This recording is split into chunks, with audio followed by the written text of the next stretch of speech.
Yesterday, I was scrolling through the latest headlines, and I saw the usual mix. Another climate summit promising net zero, another article on the urgent need for AI alignment, and of course, another regulatory body demanding total safety from some new technology. And it felt like I was staring at a kind of civilizational concrete being poured, just slowly sealing us all into this tiny, comfortable box. That box, it's built on what's called the precautionary principle and this pervasive scarcity mindset. And it felt warm. It felt safe, which is precisely what struck me as so horrifying. It made me think of the Henry Adams curve, that elegant, almost dizzying arc of human energy use. For over a century, it just rockets straight up. And then around 1971, it just flatlines. The exponential rise, it just stops. When I look closer at that point in history, that inflection point, I had this sudden, sharp realization. The energy didn't stop because we ran out of stuff, because, law of physics broke down. It stopped because we consciously chose to stop it. We deliberately strangled nuclear energy, our most potent bridge to the stars, in a panic act of what you could only call civilizational self-harm. We traded mastery over the real physical world of atoms for a refuge in the virtual world of bits. Such a bizarre choice, isn't it? To run away from the power that could achieve true abundance and instead just argue over how to manage the poverty we willingly embraced. And now, the same logic, this desperate, almost neurotic pursuit of total safety, is being applied to our next great leap: artificial intelligence. The logic seems to be, well, if we couldn't handle the power of the atom, we certainly can't handle the power of the silicon mind. But what if the ultimate price of all this safety is just a slow, comfortable rot? What if stagnation is just another word for the fast lane to civilizational heat death? Okay, so let's unpack this. This deep dive is about that fundamental choice, the one facing civilization right now. Do we embrace the power to achieve true abundance, or do we retreat into this comfortable, managed decline that's all defined by the pursuit of total safety? We're going to focus on the technology that represents the ultimate promise of atoms, and that's fusion energy, and also the geopolitical context of bits, so AI and compute, where this choice is being played out right now, in real time. The core tension here is whether this drive for total safety inevitably leads to the kind of stagnation we've seen since the early 70s. And what's so fascinating here is how that critique of stagnation, it links directly to the most critical resource constraint we have, which is energy. The argument that's presented is just incredibly sharp. Almost every major global challenge we frame as a resource problem, a scarcity of fresh water, the challenges of feeding a growing population, or the huge difficulty of carbon management. They aren't really resource problems, they're fundamentally energy price problems. That reframes everything, doesn't it? So You're saying it's not that we don't have enough water, it's that we don't have enough cheap energy to make fresh water from the ocean. Precisely. If we can manage to push the cost of reliable, dispatchable energy down towards zero, the entire concept of scarcity it evaporates. Okay, so walk me through that. What does that look like in practice? Well, think about the applications. Freshwater scarcity vanishes when massive, cheap energy allows us to desalinate seawater anywhere in the world, on any scale. Right. No more water wars. You just build a plant on the coast. Exactly. And feeding populations stops being a function of arable land and weather when you have vertical farms. These things, using high-intensity power and controlled environments, can feed entire megacities year-round, right where people live. And the carbon problem. Even carbon itself stops being a waste product. With enough cheap energy, we can pull CO2 directly from the atmosphere and synthesize it back into useful fuels or plastics or other materials. So this transition from, managing a limited world to actually mastering an abundant one, it hinges entirely on scaling a virtually limitless power source. Which brings us to fusion. In this framing, fusion isn't just a nice to have, it's the prerequisite for any kind of civilizational abundance. It's the ultimate Promethean engine. The sources we're looking at really emphasize that fusion is not just another green alternative or, a cleaner way to boil water. It's a baseload engine for infinite power. So what's the fuel? What makes it so infinite? It uses two isotopes of hydrogen. One is deuterium, which you can get readily from ordinary water. There's a ton of it. Okay. The other is tritium. Now, tritium is scarce, but the genius of the design is that it's engineered to be generated inside the fusion device itself. You hit lithium, which is also abundant, with neutrons from the reaction, and you make more tritium fuel. So it literally refuels itself as it runs. In theory, yes. And the power density of this fuel, It's what makes the idea of infinite power actually believable. What kind of numbers are we talking about? Carlos Alaldre gives just an astounding example of this. He calculated that just 50 grams of lithium and 12 grams of deuterium, I mean, that's a few spoonfuls of material, can generate the entire lifetime energy consumption of an average European citizen. That's hard to even comprehend. It completely changes the scale of what we think of as a resource. It fundamentally shifts our entire understanding of resources. But this idea of abundance isn't just a philosophical nice to have. You're saying it's a desperate necessity if we want to avoid massive global suffering, because right now we're failing to meet even basic energy demands. We are facing a foundational global demand crisis. Our current energy mix, fossil fuels and, intermittent renewables, it's simply insufficient to meet basic human development goals. And what's the baseline? What's the minimum for a decent life? If you look at the data, to ensure a decent quality of life globally, which is defined by Human Development Index standards, every single person on the planet needs access to at least 4,000 kilowatt hours of electricity per year. And that's the floor, right? That's just for basic sanitation, education, some industrial capacity, not even a Western lifestyle. Exactly, that's the minimum. Now, project that minimum standard onto our future demographics. The global population is projected to hit 10 billion by 2050. Okay. Just to provide that decent quality of life for everyone who'll be alive then, our global electricity demand needs to triple over the next 25 years. Triple. And our current grid can barely handle what we have now. That's the crisis. Fusion isn't a long-term luxury. It's arguably the only scalable energy source we know of that's capable of meeting that tripling demand while also, simultaneously decarbonizing the whole system. So the fact that we're seeing these scientific milestones being crossed now, it means the solution is finally moving from the lab to the factory floor. It's a genuine turning point. Let's talk about those breakthroughs then.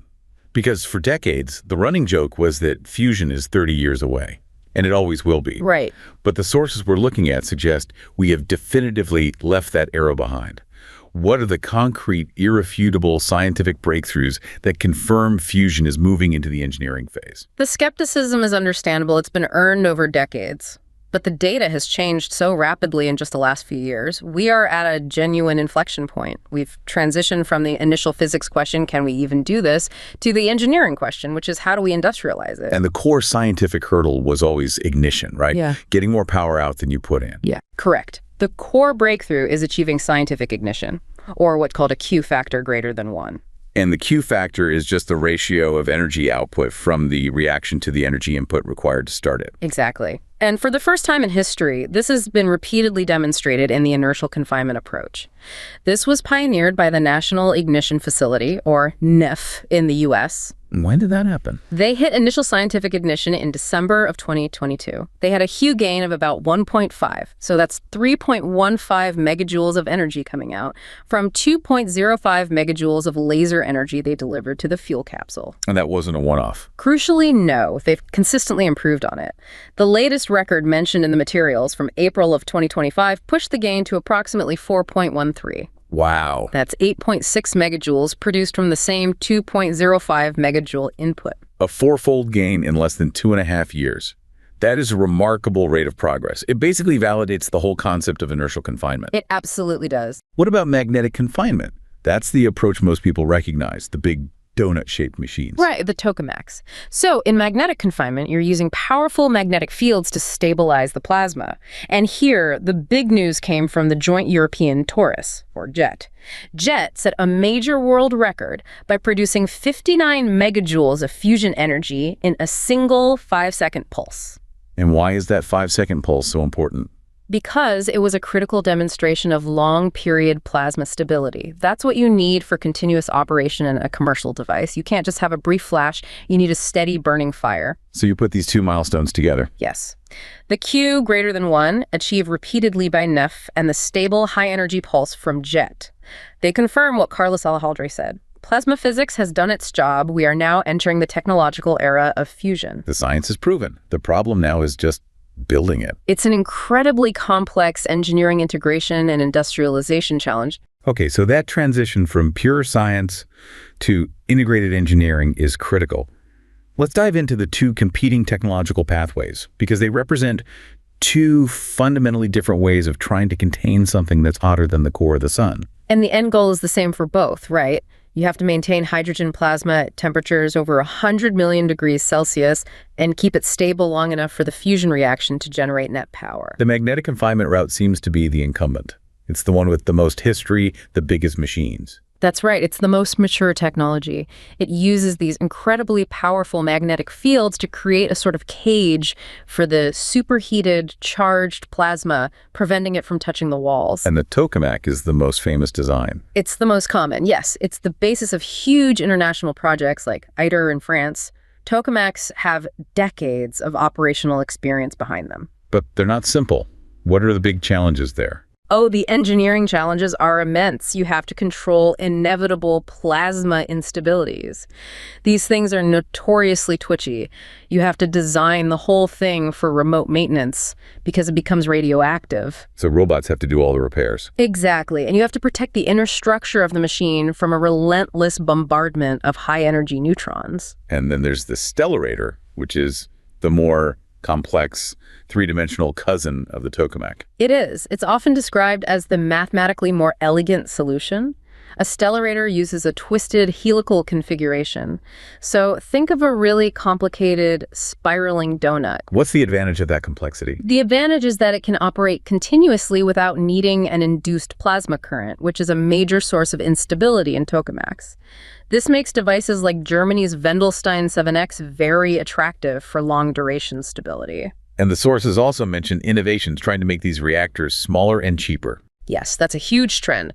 Projects like Fission 2 Grid in Seville are using what are called spherical tokamaks. They're more compact, like a cored apple instead of a donut, and they're combining that with high-temperature superconductors, HTS, to get stronger magnetic fields in smaller spaces, and they're using a novel plasma shape. Right, the negative triangularity. That's a mouthful. What does that actually mean in practical terms?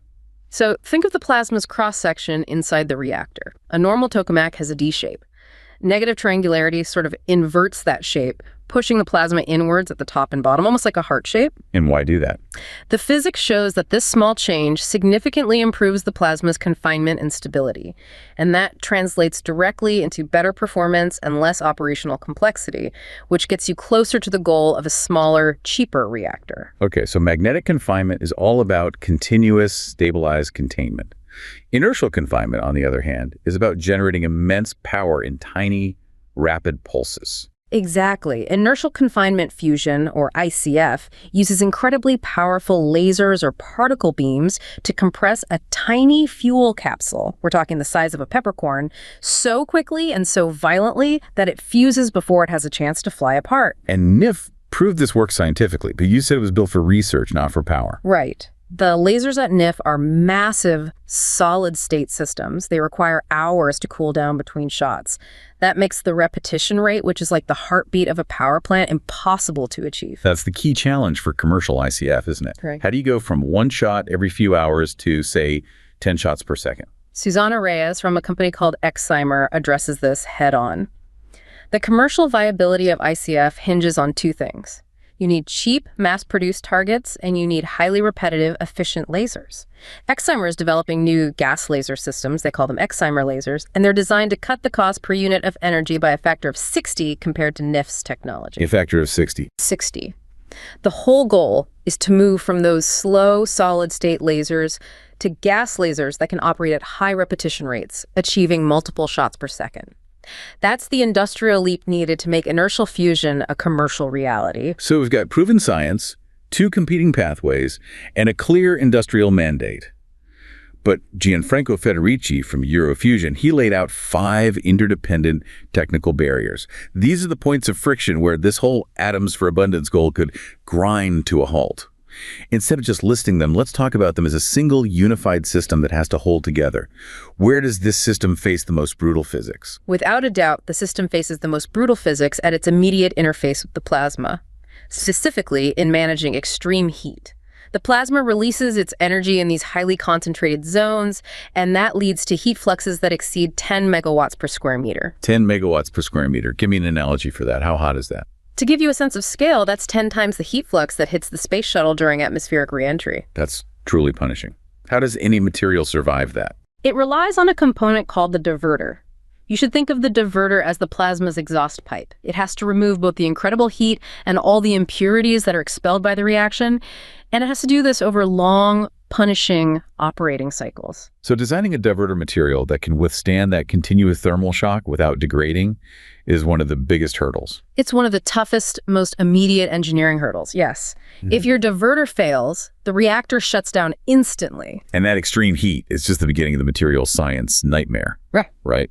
That leads directly to the next huge challenge, neutron damage. Yes. This is about the structural integrity of the entire machine. The fusion reaction releases these high-energy neutrons that bombard the inner walls of the reactor relentlessly. And this isn't just about heat, it's about physical degradation. The neutrons knock atoms out of place in the metal, making it brittle. So we literally don't have a material yet that we know can survive this for the lifetime of a power plant. No material has yet been fully qualified to maintain its structural integrity, its strength, its ductility, its dimensional stability under these extreme, relentless neutron fluxes for a full 30 or 40-year operational lifespan. Angel Ibarra's point was that we need materials that last, not just materials that survive a single test. Exactly. And that requires specialized test infrastructure, which is itself a major bottleneck. We can't test the materials without a machine that produces the neutrons, but we can't build the machine without knowing the materials work. Which brings us to what Richard Pearson calls the elephant in the room, and what I see is the single greatest supply chain risk: tritium. Tritium is the central strategic vulnerability of the entire commercial fusion enterprise. While deuterium is abundant, you can get it from water, tritium is extremely scarce in nature. It's radioactive, it has a half-life of only 12.33 years, and our current global reserves amount to only a few dozen kilograms. Total. And a big power plant would need how much per year? A large 1 gigawatt fusion plant would need around 55 kilograms of tritium fuel annually. External supply is simply not an option for an entire industrial fleet of these plants. So the machine can't just be a power plant. It has to be a self-sustaining fuel factory at the same time. It has to breed its own fuel internally. Exactly. This requires an incredibly complex system called the breeding blanket. It's a structure that surrounds the plasma, and it contains lithium. When a high-energy neutron from the fusion reaction strikes a lithium atom in the blanket, it produces a new atom of tritium.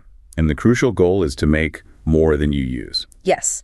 The critical engineering goal is achieving a tritium breeding ratio, or TBR, that's greater than 1. Right. It means the reactor has to create more tritium than it consumes to run. If your TBR is less than 1, your plant eventually runs out of fuel and has to shut down forever. And what's the industrial reality of this crucial component? How ready is it? The breeding blanket, which Klaus Hesch calls the drivetrain of fusion, is not ready. It has to do 3 incredibly hard things at once: produce tritium, dissipate immense heat, and shield the critical magnetic coils from neutrons. It is currently at a very low technology readiness level, TRL2. TRL2 means it's still just a concept, basically. It's an idea on paper, not something you can order from a factory. It's in the experimental concept phase, yes. It's very far from being a mature, mass-manufacturable component. And this system requires a fully integrated, closed-loop fuel cycle: supply, storage, isotope separation, extraction from the blanket, detritiation systems. It's a massive undertaking. That makes infrastructure like Avmifdones, that materials testing facility in Spain, sound less like a research project and more like a mandatory prerequisite for building any commercial reactor. It's absolutely critical. Avmifdones is designed specifically to simulate the intense neutron fluxes of an operating reactor. Without that facility, we can't qualify the materials for the diverter or the breeding blanket. That means every reactor designer right now is forced to take enormous, unproven risks in their designs. These large public infrastructure projects are what de-risk those designs and turn a TRL2 component into something approaching an industrial reality. Okay, so you have the heat, the materials, the fuel breeding. The fourth barrier is just integration. Making all those pieces, from the ultra-hot plasma to the cryogenic magnets, work together seamlessly. And that's the true definition of an integrated engineering challenge. Federici really stresses that you can't validate fusion piece by piece. All of the subsystems, the plasma stability, the material integrity, the cooling systems, the self-contained fuel cycle, and the remote maintenance robotics, they must all function together flawlessly as a unified whole. And their interdependence is what makes it so complex. Dramatically so. A failure in one TRL2 component, like the blanket, can bring the entire system down. And finally, scale up. Moving from a 20 billion experimental prototype like ITER to a fleet of cost-competitive, reliable commercial power plants. This is where the physics and the engineering meet the hard reality of economics. To compete with established energy sources like natural gas or solar, fusion plants have to be dramatically cheaper, smaller, and easier to manufacture and operate than their experimental predecessors. And this industrial scale-up, it requires new manufacturing techniques, standardized designs, and a robust supply chain that just doesn't exist yet. Exactly, and this is precisely the gap that the private sector is now so aggressively trying to bridge. And the surge in private capital seems to confirm their confidence. We're not talking about venture capital hobby money anymore. This is billions of dollars flowing into the sector. The investment reality has completely shifted. The private fusion sector had already raised over $7 billion by mid-2024, but by the midpoint of 2025, that figure had surged past $10.74 billion. And that's not just speculative money. This isn't mere optimism. That scale of investment from very sophisticated firms indicates a deep, growing confidence that the technological and the regulatory hurdles are surmountable. Companies like Commonwealth Fusion Systems, they've raised nearly $3 billion. You only attract that kind of capital when investors believe there is a real path to market. But this surge in capital has created what the sources call the pacing problem. You have this massive, slow, publicly funded machine ITER with operations planned for 2034 and its commercial follow-up demo in 2050, and then you have private companies claiming they'll deliver power to the grid within a decade. It is a profound disconnect, and it's forcing a really strategic choice on regulators and governments. While the public sector projections are incredibly conservative, private ambition is targeting grid connection much, much sooner. I mean, 2028 is only a few years away. Helion has signed a power purchase agreement with Microsoft for electricity delivery starting as early as 2028. Yes. How is that realistic, given that you just said the breeding blanket is still at TRL2? How are they justifying that level of aggressive risk? That is the essential question. The private companies are typically focusing on designs that, while they'll still need tritium breeding eventually, might rely on existing small tritium reserves for their initial runs. So they're punting the fuel problem down the road. They're focusing on the first step, proving net energy gain quickly and getting a device working. CFS, for instance, is aiming for net energy gain in 2027 with their Spark machine. The hope is they can then deploy their full 400 milliW ARC plant in the early 2030s.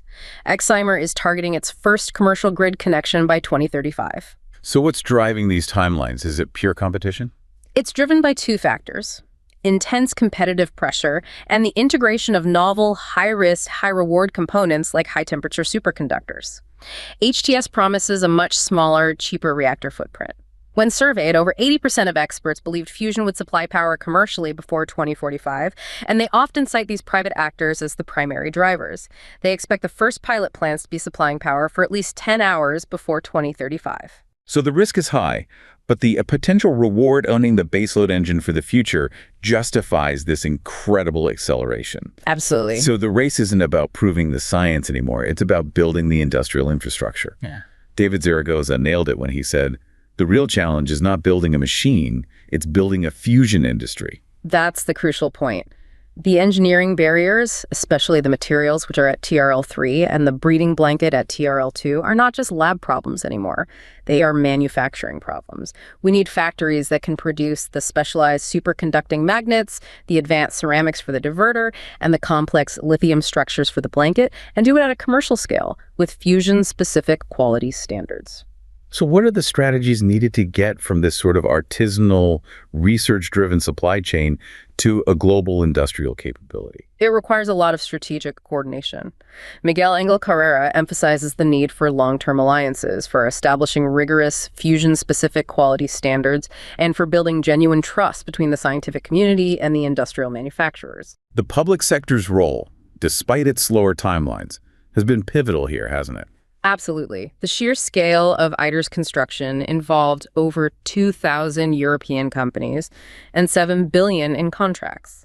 That process, by necessity, forced the development of the world's most comprehensive fusion supply chain in Europe, which now acts as a foundation for global startups to build on. So the big government projects act as the foundational industrial driver. They de-risk the complex manufacturing process so that private capital can eventually take over and accelerate. Precisely. They create the technical language, the skilled personnel, and the shared manufacturing experience. But it's still not enough. No. Itsaso Ariza points out that this is still insufficient. We need to actively address the talent gap, we need to standardize communication between the physics teams and the engineering teams, and we have to ensure technological availability across the entire industrial ecosystem. Let's pull back to that vision of abundance. Once this is achieved, fusion isn't just a new way to electrify cities. It unlocks utility across the entire economic ecosystem, creating what seems like infinite demand for power. The potential market is just staggering. It's estimated at over $800 billion over 20 years. But the real value lies in the versatility of the energy. Fusion can provide high-temperature process heat, which is absolutely essential for decarbonizing heavy industries. Things like steel, cement, heavy chemicals, where direct electrification is currently impractical or impossible. And hydrogen production. Yes, it allows for extremely large-scale, cost-effective green hydrogen production. And beyond just energy, what non-power applications are being spun out of all this research? The ability to control fast neutron fluxes is extremely valuable. Fusion reactors can be used to produce medical isotopes that are currently expensive and difficult to source. They can also be used to develop next-generation materials via neutron irradiation. But arguably, the most immediate return on investment comes from the spillover technologies generated by the research itself. Give us an example of a core fusion technology that is already reshaping another industry today. High-temperature superconductors, HTS, are the perfect example. They were developed to create the powerful, compact magnets needed for these newer fusion designs.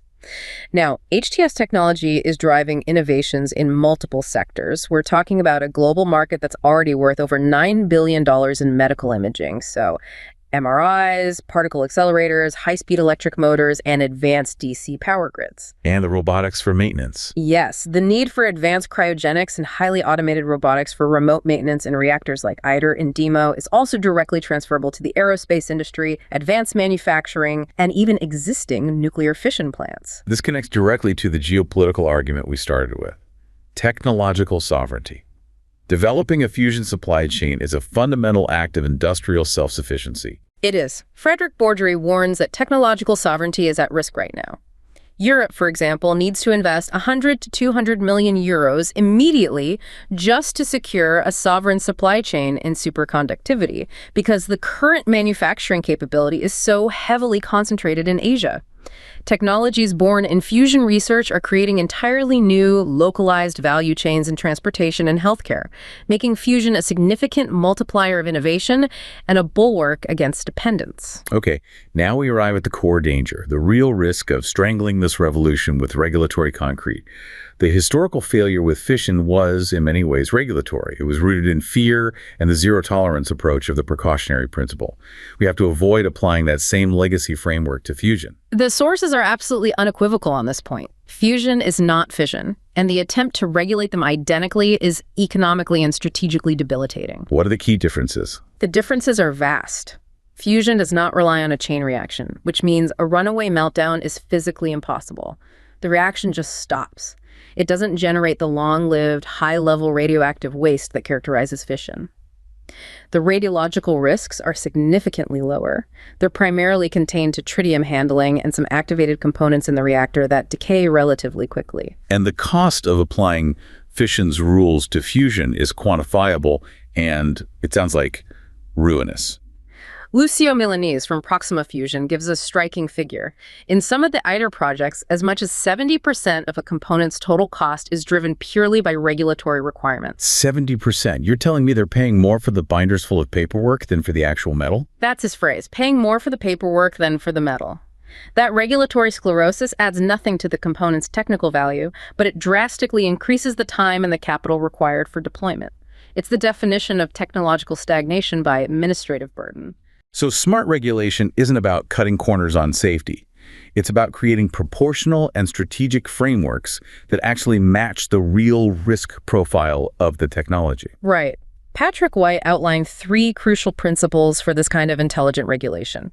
The first is risk proportional regulation. The requirements must scale intelligently based on the real risk. A university lab experimenting with micrograms of tritium should not face the same regulatory burdens as a commercial power plant handling kilograms of it. That just makes sense. Uh-huh. And the second principle addresses the rigidity of the current rules. That's performance-based oversight. So instead of demanding rigid, prescriptive technical mandates like you must use this specific type of steel that was approved for fission plants in 1980, the safety oversight should measure outcomes. So as long as you meet the safety standards, you can use new, more efficient materials. Exactly. It allows innovators to move forward without getting bogged down in years of regulatory paperwork simply because a new material isn't pre-approved in some outdated nuclear code. And finally, technology inclusivity. This is to ensure the framework applies fairly across all fusion approaches, magnetic, inertial, or any novel compact designs. It prevents regulators from inadvertently favoring one scientific path simply because the regulations were written with the other one in mind. And this regulatory certainty, built on these principles, it acts as a massive investment lever. It's crucial. Investors need a clear, predictable path to market to mobilize the necessary capital. We're talking tens of billions of dollars. And the push for global harmonization, similar to civil aviation standards, seems logical here. It would allow international partners to quickly recognize licenses and designs. It's essential. Ralph Kaiser recommends creating a single international body specifically for fusion regulation. The UK has taken the lead here with their Energy Act of 2023. They deliberately excluded fusion from the conventional, stringent nuclear regime, and they established a flexible pathway under civilian oversight. This progressive design, a scalable framework that evolves with the sector, is how you reduce risk and allow the technology to move at the speed of the private sector, not the speed of bureaucratic fear. That sets the stage perfectly for the geopolitical conflict we talked about at the beginning. The choice between atoms, which represent long-term sovereignty and true abundance, and bits, which currently drive technological competition based on scarcity management. The contemporary geopolitical landscape is really defined by this shift from the industrial age to the information age. Alex Capri labels this whole paradigm techno-nationalism. This is a world where nation-states strategically link their technological capabilities, particularly dual-use technologies like AI and advanced computing, directly to their national security and their economic strength. So we're operating in a kind of permanent, undeclared, hybrid Cold War environment. What are the practical elements defining the new rules of this game? Capri highlights 6 core elements. The first is the most visible one, supply chain weaponization. This is the aggressive use of export controls, sanctions, and scrutiny of outbound investment to prevent rivals from acquiring strategic tech. Right, like we're seeing with semiconductors and the tools to make them. Exactly. And that leads naturally to the second element, which is the trend towards strategic decoupling. This is the targeted fragmentation of supply chains, focused specifically on the most critical technologies. And that effort requires the third element, reshoring or ring fencing. Which means bringing critical production closer to home or to trusted alliance partners, and it's often enforced through aggressive state intervention. Like the massive subsidies and incentives we see in the U.S. Cheap PS Act. That embodies the fourth element, innovation mercantilism. That's the use of aggressive industrial policy to gain a strategic lead. Then fifth, we see tech diplomacy, where governments proactively form alliances and collaborations, often bypassing traditional diplomatic channels, just to bolster their techno-nationalist agendas. And all of this plays out against the backdrop of that hybrid Cold War environment where this underlying geopolitical rivalry dictates every strategic investment and trade decision. It's a real paradox. The global economy is still deeply intertwined, yet the strategic importance of self-sufficiency in key technologies, like the 12 areas centered on the semiconductor AI nexus, has never been higher. And this is where the conflict between atoms and bits really comes into focus. Yes. The current rivalry is almost exclusively driven by the logic of bits. Who controls the most advanced semiconductors, dictates power in AI and high-performance computing. And we're seeing the dramatic energy cost of this system. New energy demand from AI and high-performance computing alone is projected to account for up to 10% of all U.S. electricity consumption by 2035. So the bits world creates its own energy scarcity crisis, even as it promises digital abundance. The demand for compute power directly reinforces the foundational necessity of fusion. That's it. But the atomic counter-argument suggests that achieving mastery over fusion transcends this entire game. So? That is the core philosophical assertion of the sources. The atom, not the bit, remains the fundamental unit of sovereignty. If energy is the prerequisite for all resources and all development, then achieving mastery over unlimited energy generation through fusion is the ultimate strategic asset. It breaks the fundamental constraint of resource scarcity. Techno-nationalism, which is built on managing who gets the scarce bits and resources, cannot achieve true abundance. Fusion is the only tool that allows a nation, or humanity as a whole, to transcend the current zero-sum geopolitical struggle. So if we choose the path of atoms, the entire calculus of global power shifts. But to successfully get there, to transition from lab prototypes to industrial fleets, we need a massive, highly skilled workforce. The human element then becomes the ultimate bottleneck. It absolutely is. Fusion has historically been a small, specialized, physics-driven academic field, but commercial scale requires a total transformation to an engineering-driven industrial endeavor. Stephen Biegalski warns that while private investment is surging, the specialized educational programs that we need are lagging dangerously behind. Can you quantify that gap for us? How large is the workforce required, and how far are we from meeting that need? The gap is just enormous. Today, there are maybe 2,000 to 5,000 plasma physicists in the entire world, and about 40% of them have PhDs. That's the specialized scientific core. But that's not what an industry needs. A functional commercial global energy industry needs hundreds of thousands of specialized professionals. Engineers, systems integrators, technicians, operators, supply chain managers, regulatory specialists, and we need them within the next 2 decades. Our current academic programs focus heavily on research and theoretical physics, not industrial-scale systems integration, which is the actual bottleneck. So we don't just need more PhDs in physics. We need a completely different type of professional, and we need a lot of them. Exactly. The solution lies in building an industrial roadmap for talent. We have to launch targeted reskilling programs that pull professionals from adjacent sectors: aerospace, nuclear fission, the auto industry, advanced manufacturing. People who already have strong engineering foundations. Right, people who can quickly pivot to the unique demands of fusion. We need robust alliances between universities, companies, and international centers like EN to standardize industrial training programs at a huge scale. And crucially, this new workforce has to be fluent in the language of bits as well. They have to be able to leverage AI to accelerate the atomic revolution. That hybrid profile is absolutely essential. The future fusion engineer has to be fluent in both fusion physics and artificial intelligence. Juan Zufiria calls for this convergence, noting how AI can be used to dramatically accelerate data analysis, plasma diagnostics, and simulation processes. Stephen Biegalski summarizes the relationship perfectly.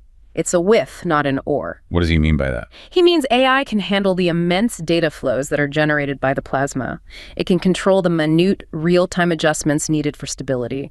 But it can't replace the classical engineering expertise required to design and build the complex physical components like the cryogenics, the materials, or the remote maintenance systems. So the human element must be trained and equipped to leverage the power of the bits age, to finally unlock the power of the atoms age. We started this deep dive with the premise that civilizational stagnation is rooted in a choice. It's the choice to prioritize total safety and to manage scarcity through the lens of the precautionary principle. The historical strangling of nuclear fission, which was driven by fear, it paved the way for this age of bits, where strategic competition is defined by who controls the most advanced processors and data. Fusion energy represents a clear, tangible path back to the age of atoms. It's a power so scalable it can eliminate energy poverty and resource limits, making scarcity a solved problem. The experts are clear. The challenge is no longer scientific. It is organizational, it is industrial, and it is regulatory. The danger remains that the legacy fears that defined our past, the impulse towards safetyism and overregulation, will stifle the fusion revolution before it can deliver true abundance. We must aggressively build the industrial structures, the talent pipelines, the proportional regulatory frameworks, and the global trust necessary to unleash this power. The ultimate measure of a civilization is not how efficiently it manages its poverty, but how enthusiastically it embraces its potential for infinite mastery.